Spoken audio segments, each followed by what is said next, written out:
जिस open secret के official होने का इंतजार पूरे देश को था, आखिरकार उस चीज की घोषणा हो गई है। अनौपचारिक तौर पर क्रिकेट के गलियारों से कई समय से ये बात सामने आ रही थी कि शायद राहुल द्रविड़ के बाद गौतम गंभीर को इंडियन क्रिकेट टीम का हेड कोच नियुक्त किया जाएगा। वहीं कल बीसीसीआई के सचिव जय शाह ने अपने सोशल मीडिया अकाउंट एक्स पर इस बात की पुष्टि कर दी है। अब गौतम गंभीर को इंडियन क्रिकेट टीम का हेड कोच नियुक्त कर लिया गया है। नमस्कार, मैं हूं बरखा और स्वागत है आप सभी का डीडी न्यूज यूपी के यूट्यूब चैनल पर। गौतम गंभीर की मेंटरशिप में कैसा होगा टीम इंडिया का भविष्य, इस बारे में हम बात करेंगे। हमारे साथ जुड़े हैं अमित कनौजिया, जो एक एडिटर है जिन्होंने कई क्रिकेट मैचेस कवर भी किया है। स्वागत है सर हमारे चैनल में आपका फिर से। बहुत बहुत शुक्रिया बरखा, एक बार फिर मुझे मौका देने के लिए। बिल्कुल सर। फाइनली गौतम गंभीर को इंडियन क्रिकेट टीम का head coach in all formats नियुक्त कर दिया गया। कैसा लगता है, ये सफर कैसा रहेगा? देखिए, अगर आप कुछ साल पहले देखेंगे तो वो तो खेल रहे थे जी।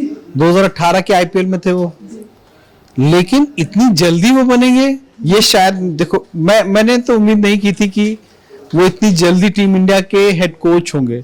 हालांकि वो मेंटरशिप कर रहे थे आईपीएल में, लखनऊ सुपर जायंट्स को के 2 साल वो मेंटर रहे। उसके बाद इस साल जब वो केकेआर के साथ दोबारा जुड़े और उसके बाद क्या रिजल्ट रहा दुनिया जानती है कि केकेआर ने आईपीएल ट्रॉफी जीती। 10 साल पहले जीती थी जब केकेआर के कप्तान गौतम गंभीर थे। केकेआर ने 2 बार आईपीएल ट्रॉफी जीती और दोनों बार कप्तान उनके गौतम गंभीर थे। और जब 10 साल बाद वो इंतजार खत्म हुआ तो मेंटोर कौन थे? गौतम गंभीर। तो आप सोच सकते हैं कि आईपीएल के साथ तो उनका रिश्ता लगातार कंटिन्यू था, लेकिन वो इतनी जल्दी हेड कोच बन जाएंगे। हालांकि जब से उन्होंने ये जब इनवाइट किए थे एप्लीकेशन बीसीसीआई ने और गौतम गंभीर ने जब इसके लिए अप्लाई किया, तभी ये तय था कि गौतम गंभीर हेड कोच बनने जा रहे हैं, जिसका जिक्र आपने अपने इंट्रो में भी किया।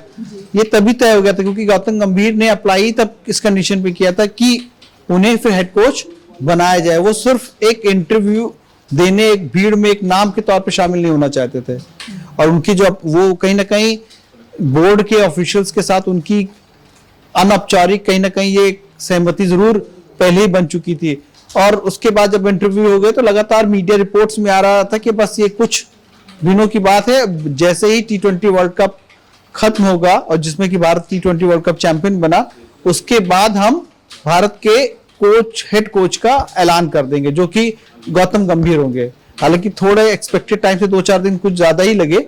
ऐसी उम्मीद थी कि 1-2 तारीख को ही, 2-3 तारीख तक भी हो सकता है, लेकिन टीम इंडिया जिस तरीके से बारबेडोस में अटक गई हरिकेन की वजह से, उसके बाद फिर आए तो उनके फिर स्टेशन प्रोग्राम थे, प्राइम मिनिस्टर से मिलना के साथ उनका एक गेट टुगेदर था, उनसे मुलाकात थी, फिर उसके बाद मुंबई में कार्यक्रम थे। तो इस तरीके से करते करते चीजें डिले हो गई। लेकिन फिर जय शाह ने एक ट्वीट किया और इसकी आधिकारिक घोषणा कर दी। उन्होंने कई अच्छी बातें कही हैं उनके बारे में। उन्होंने अपनी एक उम्मीद जताई जय शाह ने कि जिस तरीके का अनुभव गौतम गंभीर के पास है, जिस तरीके के वो चैंपियन खिलाड़ी अपने प्रोफेशनल करियर में रहे हैं, उनको पूरा भरोसा है कि भारतीय टीम उस एक्सपीरियंस का फायदा उठाएगी और आगे कामयाबी की नई सीढ़ियां चढ़ेगी।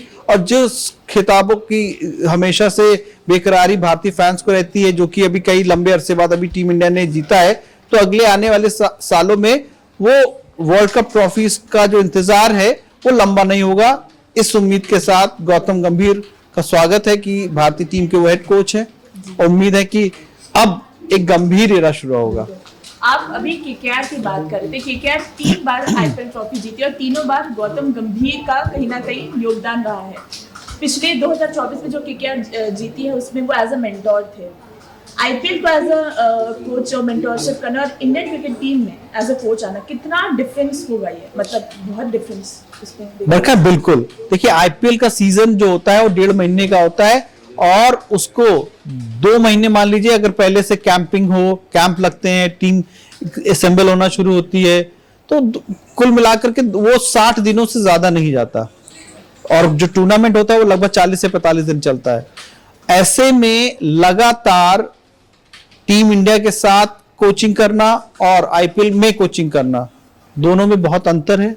यहाँ पे एक अलग तरीके का प्रेशर है क्योंकि आईपीएल जब आप खेलते हो तो आपके पास क्लब के फैंस होते हैं, फैन फॉलोइंग होती है, क्लब के ओनर्स जो भी आपकी आईपीएल फ्रेंचाइजी के मालिक होते हैं उनका प्रेशर होता है। लेकिन जब आप टीम इंडिया के लिए कोचिंग करते हैं, खासतौर पे आप गौतम गंभीर हो जो कि 2 बार के वर्ल्ड चैंपियन खिलाड़ी रहे हैं, 2007 में जो T20 वर्ल्ड चैंपियन बनी थी और 2011 में जो 50 over world champion team India बनी थी, दोनों के वो सदस्य रहे हैं और दोनों ही फाइनल में उन्होंने अहम रोल निभाया था। तो ऐसे में एक अलग ही प्रेशर होता है और मैं तो बिल्कुल, मुझे लगता है कि ये राह उतनी आसान नहीं होगी गौतम गंभीर के लिए। लेकिन गौतम गंभीर का जो करियर रहा है, जिस तरीके के वो खिलाड़ी रहे हैं और जिस तरीके के फाइटर प्लेयर रहे हैं और कभी नेवर से डाई वाला एटीट्यूड रहा है, तो उम्मीद है कि गौतम गंभीर इन सारी मुश्किलों से पार पाएंगे और एक नई टीम इंडिया को, कहते हैं ना, एक ट्रांजिशन फेज में है टीम इंडिया, एक नई टीम इंडिया को तैयार करेंगे जो आने वाले सालों में भारत के 140 करोड़ से ज्यादा जो फैंस हैं, देशवासी हैं, उनकी उम्मीदों पर खरा उतरने की कोशिश करेगी। सर, आप ट्रांजिशन की बात कर रहे थे। जयशाह ने अपने ट्विटर में मॉडर्न क्रिकेट के बारे में कुछ बोला है। ऐसे कौन से चेंजेस उन्होंने कहा था गौतम गंभीर ने बहुत सारे मॉडर्न ट्रांजिशंस देखे, ऐसे कौन से ट्रांजिशंस इंडियन क्रिकेट टीम में देखे गए? देखिए, क्रिकेट बहुत बदलता गया है समय के साथ। क्रिकेट जिस तेजी से बदला है, एक वक्त था जब सिर्फ 2 फॉर्मेट होते थे। शुरुआत में तो एक ही फॉर्मेट होता था जो कि टेस्ट क्रिकेट था, उसके बाद 50 ओवर क्रिकेट आया, 75 में उसका पहला वर्ल्ड कप हुआ, उसके बाद फिर T20 क्रिकेट आया। तो जैसे जैसे क्रिकेट में नए नए फॉर्मेट आते गए और उस तरीके से क्रिकेट में खेलने का तरीका बदल गया। पहले 50 ओवर में अगर मैं सिर्फ लिमिटेड ओवर की बात करूं, 50 ओवर में अगर कोई टीम 250 रन बना लेती थी पहले बल्लेबाजी करते हुए, तो लगभग ये मान लिया जाता था कि उस टीम का जीतना तय है। भले कभी कभी ऐसा होता था कि जो चेस करने वाली टीम जीत लेती थी, आमतौर पे ऐसा माना जाता था कि 250 प्लस स्कोर यानी जीत गई। अभी क्या है, अभी आप वनडे में 350 रन या रन बना के भी श्योर नहीं हो कि आप मैच जीतोगे। चेस करने वाली टीम बेहतर प्रदर्शन करती है और जीत लेती है, 400 रन भी बन चुके हैं। उसी तरीके से T20 में आपने आईपीएल में देखा 200 के प्लस स्कोर बनाए सनराइजर्स हैदराबाद ने, है ना। तो ये क्रिकेट इस तरीके से बदला है, एटीट्यूड बदला है, खिलाड़ियों का अप्रोच बदला है। वो मॉडर्न टेक्नोलॉजी आई है, अगर एम्पायर्स के लिए आई है, खिलाड़ियों के लिए आई है, उसी तरीके से बाकी खिलाड़ियों के एटीट्यूड में बहुत बड़ा परिवर्तन आया है। तो गौतम गंभीर देखिए, टेस्ट में भी टीम इंडिया को रिप्रेजेंट किया, जब नंबर 1 टीम थी उसके मेंबर थे। 2007 T20 वर्ल्ड कप फाइनल में 75 रन की पारी खेलते हैं। 2011 वर्ल्ड कप फाइनल में 97 रन की पारी खेलते हैं। तो उन्होंने इस जो कहते हैं ना कि जब वर्ल्ड क्रिकेट में चेंजेस आ रहे थे तो उस हर दौर में वो मौजूद रहे। और फिर जब आईपीएल का बोलबाला, कहते हैं आईपीएल तो उन्होंने खेलना ही शुरू किया, अपने 2 बार जिताया, उसके बाद अभी मेंटोरशिप भी की। तो वो हर एक नए बदलाव के साथ पूरी तरीके से वाकिफ है। कहीं ना कहीं वो क्रिकेट से जुड़े रहे हैं, चाहे वो लखनऊ सुपर जायंट्स के मेंटोर के रूप में हो, चाहे केकेआर के मेंटोर के रूप में हो। और उन्होंने जो अपना क्रिकेट का एक्सपीरियंस था वो मॉडर्न डेज प्लेयर, जो करंट प्लेयर हैं, जो आने वाली युवा पीढ़ी है, उनके साथ साझा किया है। तो कहीं ना कहीं उनकी जो सोच है, उन्हें पता है कि आज के युवा खिलाड़ी को क्या चाहिए और युवा खिलाड़ी जानते हैं कि बड़े टूर्नामेंट जीतने के लिए क्या चाहिए। इसका एक परफेक्ट एग्जांपल आईपीएल है। आईपीएल में जब केकेआर के साथ जुड़े तो अगर आप उनकी प्लेइंग 11 देखेंगे तो बहुत बदलाव नहीं थे उसमें। उन्होंने क्या किया, वापस सुनील नारायण को ओपन करा दिया। वही सुनील नारायण जो पिछले 2 सीजन से बहुत कुछ खास नहीं कर पाए थे, इस सीजन में उन्होंने कमाल कर दिया बल्ले से, उसके साथ गेंदबाजी में भी कमाल कर दिया। अगर नए खिलाड़ी के तौर पे देखा जाए तो मिचेल स्टार्क को खरीदा उन्होंने। वो भी सोच देखिए, वो सबसे महंगे खिलाड़ी बने आईपीएल की हिस्ट्री में। लोग उनको शुरुआती दौर में जब वो फ्लॉप हो गए थे तो लोग मजाक उड़ा रहे थे सोशल मीडिया पे, लेकिन क्या नतीजा क्या हुआ, उन्होंने प्लेऑफ में और फाइनल में जिस तरीके का प्रदर्शन किया, उन्होंने साबित कर दिया कि गौतम गंभीर ने जो फैसला किया वो बिल्कुल सही था। तो ये मैं आपको सिर्फ एग्जांपल इसलिए दे रहा हूं कि गौतम गंभीर के पास वो विजन है, वो कहते हैं टैलेंट को पहचानने का एक हुनर भी होना चाहिए। आप खिलाड़ी बड़े, लेकिन आपको मैन मैनेजमेंट, प्लेयर मैनेजमेंट और किस खिलाड़ी में कितना टैलेंट है, उस पोटेंशियल को पहचानना, उसका यूटिलाइज करना नहीं आता है, तो फिर आप फ्लॉप हो जाते हो। ऐसा नहीं, ऐसे कई बड़े नाम है जो मैं यहाँ लेना नहीं चाहूंगा, लेकिन वो जब कोच बने तो वो उतने कामयाब नहीं रहे, क्योंकि एक हेड कोच, एक मेंटोर, एक बड़े वो उसको एक वो उसके पास वो एक नजर होनी चाहिए जो खिलाड़ी को देख करके एक खिलाड़ी को खेलता देखे और समझ जाए कि इस खिलाड़ी में ये पोटेंशियल, अगर वो खिलाड़ी उसको यूटिलाइज नहीं कर पा रहा है तो उसको बताए। तो ये सारी चीजें गौतम गंभीर में हैं। यही वजह है कि देखा जाए तो उन्होंने कोई प्रॉपर कोचिंग नहीं करी किसी टीम की। वो खिलाड़ी थे, उसके बाद वो मेंटोर हो गए। मेंटोरशिप अलग, मेंटोर होने के बाद उस टीम में हेड कोच अलग थे। अगर आप लखनऊ में देखें तो एंडी फ्लावर थे। उसके बाद अगर केकेआर में देखें तो चंद्रकांत पंडित थे। लेकिन ये उनका पहला कोचिंग का रियल एक्सपीरियंस होगा। और इसमें मैं एक चीज और जोड़ूंगा कि राह बहुत आसान नहीं होगी गौतम गंभीर के लिए, लेकिन वो खिलाड़ी जिस तरीके का है, फाइटर खिलाड़ी रहा है, मतलब अभी तो नहीं खेलते क्रिकेट, लेकिन जो उनका एटीट्यूड अभी भी है, जो एग्रेशन है, जो उनकी एनर्जी है, वो लाजवाब है। वो खेल के लिए जो बिल्कुल जुझारूपन जो चाहिए, वो उम्मीद करते हैं कि वो दिखेगा। आप एग्रेशन की बात करें, एग्रेशन एज अ प्लेयर तो सफल साबित रहा, एज अ कोच कितना फायदेमंद होगा? देखिए एग्रेशन, अब देखिए, अब गौतम गंभीर को जो अपनी एनर्जी है ना वो चैनलाइज करनी होगी। अब एक वक्त था जब वो खुद मैदान पे उतर के उस एनर्जी को शो करते थे। अब उन्हें वो एनर्जी जो है चैनलाइज करके अपने खिलाड़ियों में को फॉरवर्ड करनी होगी। उनमें वो जज्बा भरना होगा कि आप बड़े बड़े टूर्नामेंट खेलें और ना सिर्फ खेलें बल्कि उनको जीतें। तो वो जो मुझे लगता है कि गौतम गंभीर इस पे भी अपना थोड़ा वर्क करेंगे। जैसा कि उन्होंने जैसा कि मैंने ये मीडिया रिपोर्ट्स में ही पढ़ा है कि जब केकेआर का कैंप लगा तो सारे खिलाड़ी उसमें आए। तो गौतम गंभीर ने बतौर मेंटर जब उसको एड्रेस किया तो उन्होंने बोला मेरे लिए सारे खिलाड़ी बराबर हैं, एक सारे खिलाड़ी इक्वल हैं, चाहे वो डोमेस्टिक खेलने वाला खिलाड़ी अनकैप प्लेयर हो, चाहे कैप प्लेयर हो जो इंडिया के लिए खेला हो, चाहे वो इंटरनेशनल प्लेयर हो, आप मेरे लिए इक्वल है और सब में ये बात होनी चाहिए। मुझे डिफरेंसेस नहीं दिखने चाहिए। कोई खिलाड़ी छोटा बड़ा नहीं है, जो टीम को जिताएगा वही इंपॉर्टेंट खिलाड़ी। तो जिस आप समझ सकते हैं। अब देखिए, मैं ये नहीं कह रहा हूं कि वो अचानक रातों रात कुछ वंडर कर देंगे, लेकिन एक टीम को देखिए, टीम बनाना एक प्रोसेस का काम है।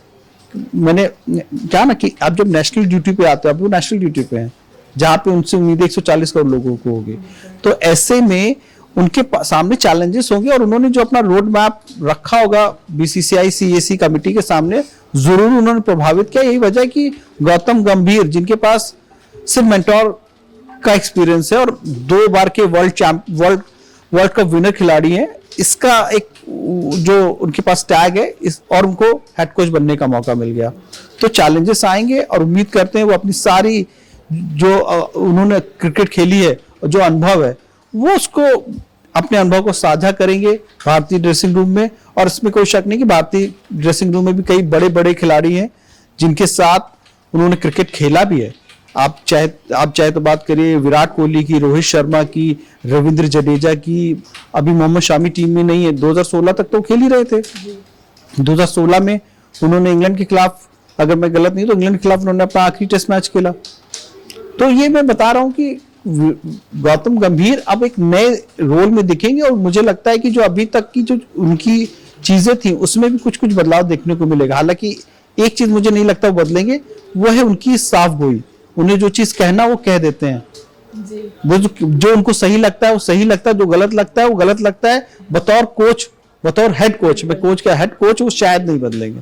आप जैसे कह रहे थे कि विराट और रोहित के साथ वो खेल भी चुके हैं और अब मेंटोरशिप नेशनल ड्यूटी में है।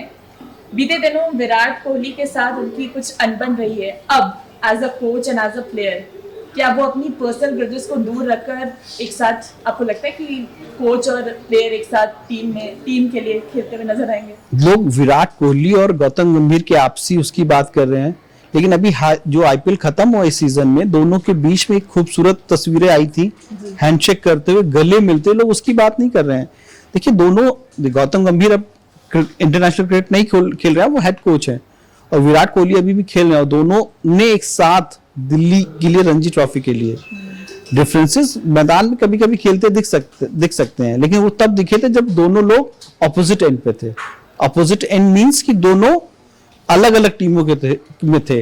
तब भी जब बतौर कप्तान केकेआर गौतम गंभीर थे और दूसरी साइड पे विराट कोहली आरसीबी के लिए थे।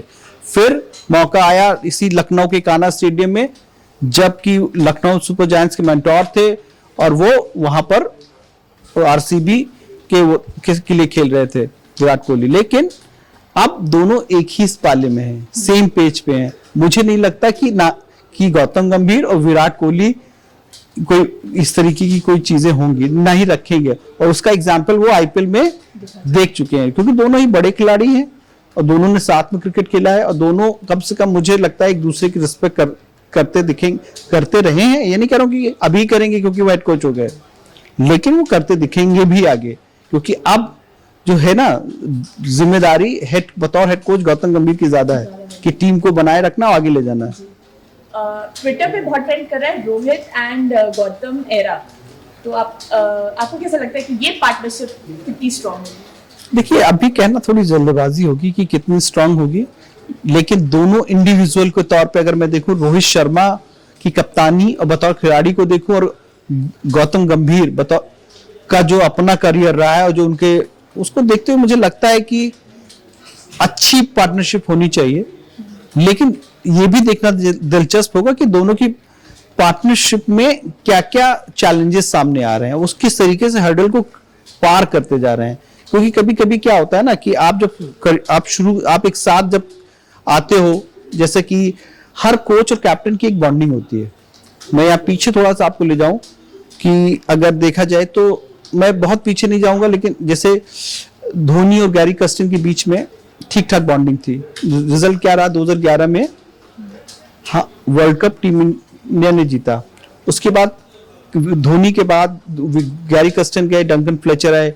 डंकन फ्लेचर और धोनी के बीच में मैं ये नहीं कहूंगा कि अच्छी बनती नहीं होगी, लेकिन वो रिजल्ट नहीं मिले। यही वजह रही कि रवि शास्त्री टीम डायरेक्टर के तौर पर 2015 वर्ल्ड कप में जुड़े। उसके बाद उनकी कोहली के साथ अच्छी बॉन्डिंग नजर आई। विराट कोहली और रवि शास्त्री के जो बॉन्डिंग का मतलब बतौर कोच और कैप्टन काफी सक्सेसफुल मैं कहूंगा। भले ही आईसीसी टूर्नामेंट ना जीता हो, लेकिन टेस्ट मैच में उन्होंने बहुत शानदार प्रदर्शन किया।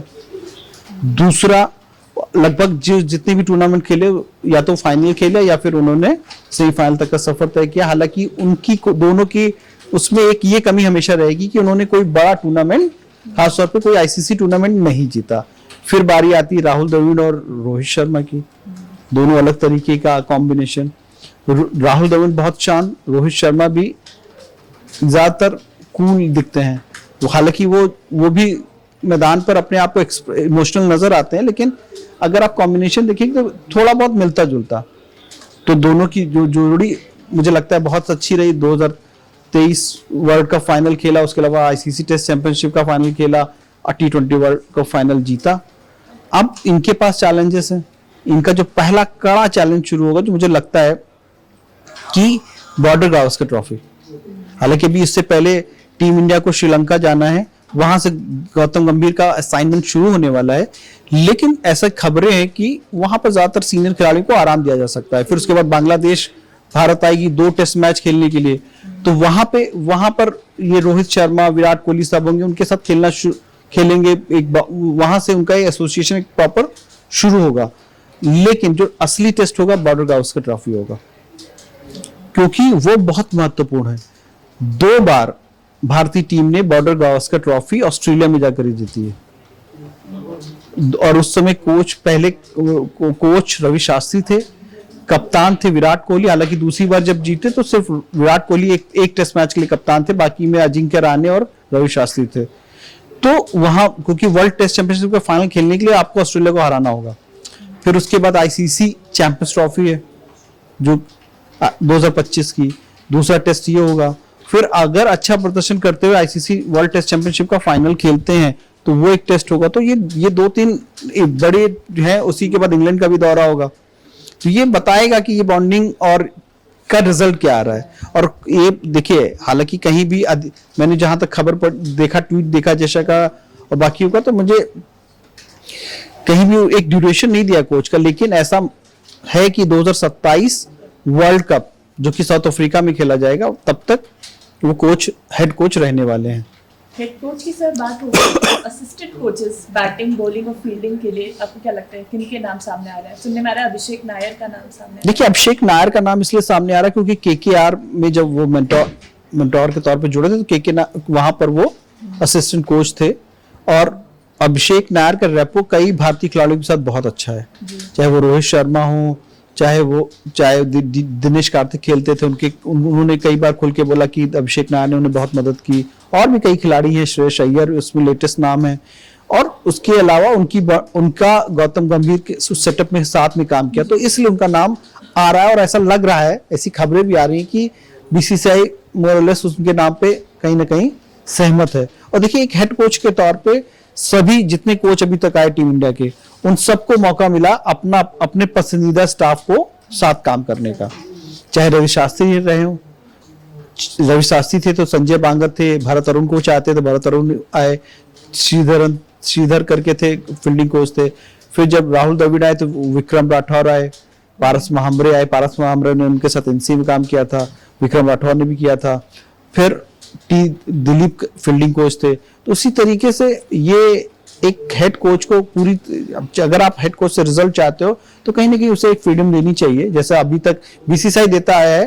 हालांकि ऐसी खबरें भी हैं कि बॉलिंग कोच को लेकर के थोड़ा सा रिजर्वेशन है। अब सत्यता कितनी है मैं नहीं बता सकता, लेकिन गौतम गंभीर विनय कुमार को चाहते हैं, जो कि भारतीय खिलाड़ी रहे हैं और केकेआर के लिए भी खेले हैं और अभी एक आईपीएल फ्रेंचाइजी के लिए काम करते हैं।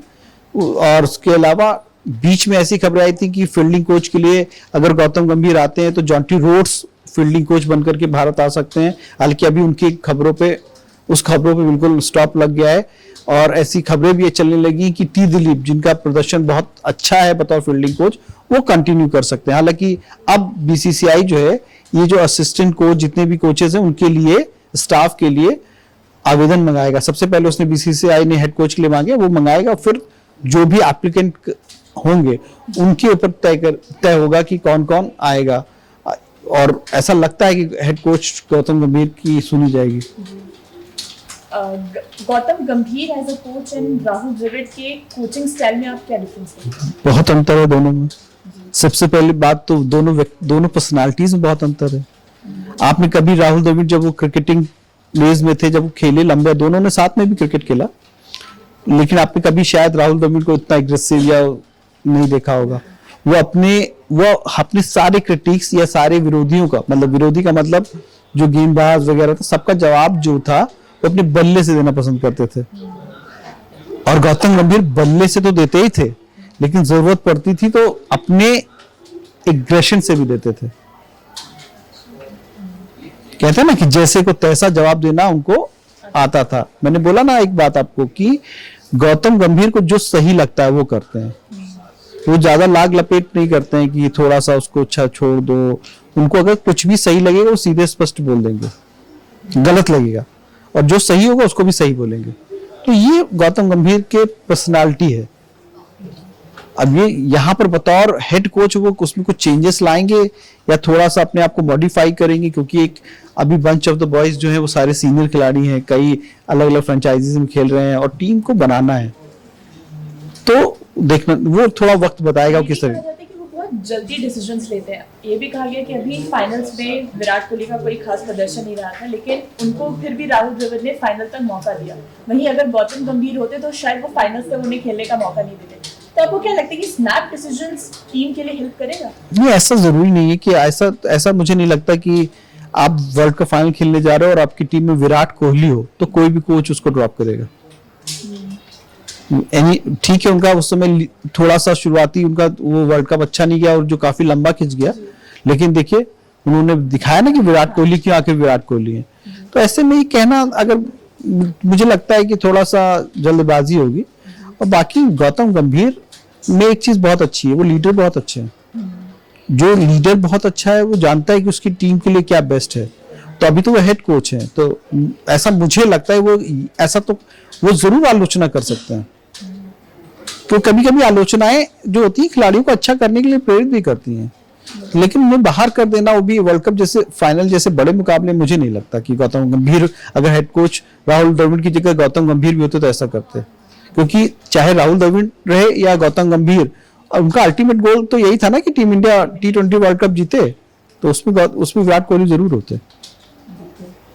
सर आपको क्या लगता है कि अब जो रोहित शर्मा और विराट कोहली ने T20 से तो संन्यास लिया, लेकिन वो चैंपियंस ट्रॉफी और टेस्ट सीरीज खेलेंगे, आगे जो नए कैप्टन के आप यंग प्लेयर्स में आप किसको देखते हैं, किसको देखिए बतौर कोच, हेड कोच, मैं बार बार अगर कोच बोलूं तो आपसे हेड कोच ही समझिएगा कि गौतम गंभीर के सामने सिर्फ आईसीसी टूर्नामेंट जिताना ही चैलेंज नहीं है कि उनकी कोचिंग में टीम इंडिया आईसीसी टूर्नामेंट, बल्कि उनके सामने चुनौती ये भी है कि वो टीम जिस ट्रांजिशन के दौर में, फेज में है, वहां से नई टीम को तैयार करना है। सबसे पहले उन्हें T20 की टीम तैयार करनी है। T20 की टीम में ये देखना है कि अब रोहित, विराट और रविंद्र जडेजा के बाद कौन से नए खिलाड़ी हैं, वो उन्होंने जरूर उनके दिमाग में होंगे। और उसी के साथ आईसीसी चैंपियंस ट्रॉफी है, और चूंकि Rohit Sharma ICC champions trophy और आईसीसी वर्ल्ड टेस्ट चैंपियनशिप तक के फाइनल तक कप्तान है, उनको ये भी देखना है कि T20 में अब कप्तानी तो देखिए जो साफ समझ में आती है हार्दिक पांड्या के पास जाती दिख रही है, लेकिन उन्हें टीम तैयार करनी है, एक ऐसी टीम तैयार करनी है जो 2026 में भारत में जब T20 वर्ल्ड कप हो उसमें जिताए।